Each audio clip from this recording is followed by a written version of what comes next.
passé à l'époque où ils ont vécu, et peut-être de ce qui se passera dans le futur. Certains anciens Hopi pensent qu'il y a déjà eu des étoiles bleues quand la comète s'est fragmentée et a percuté Jupiter dans les années 1990. Cela a créé une lueur dans l'atmosphère de Jupiter qui, dans certaines conditions spectrales, apparaissait comme une masse bleue dans le ciel. D'autres disent que l'étoile bleue n'est pas encore apparue et que lorsqu'elle apparaîtra dans le ciel, un nouveau type de Kachina ou un nouveau dieu viendra physiquement danser avec eux dans leur village.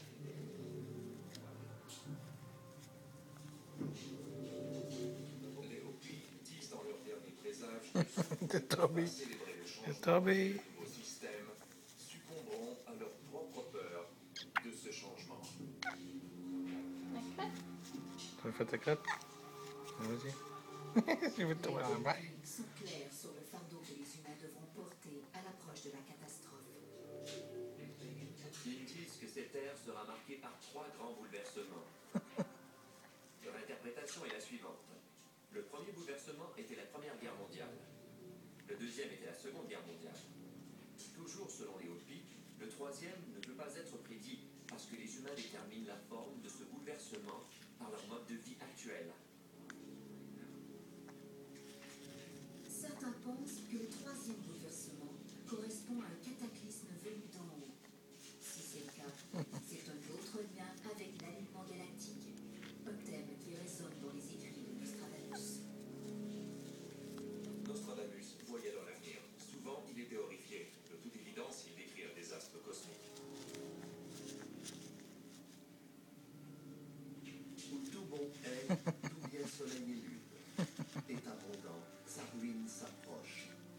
Du ciel s'avance de vallée ta fortune, en messe mesta que la septième roche. Nostradamus semble décrire une sorte d'holocauste nucléaire, qui ne sera pas forcément comme Hiroshima ou Nagasaki.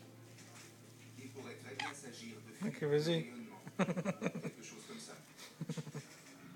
Un petit nombre de scientifiques qui ont comparé les prédictions de Nostradamus à celles des Hopi pensent qu'ils pourraient toutes décrire Comique. les caractéristiques d'une super onde galactique, une tempête de radiation comique. cosmique, dont on pense que les capacités destructrices sont similaires à celles d'une explosion nucléaire. On se demande parfois à quoi correspond exactement l'étoile bleue des Hopi. Il pourrait très bien s'agir de la super onde galactique dont parlent certains scientifiques.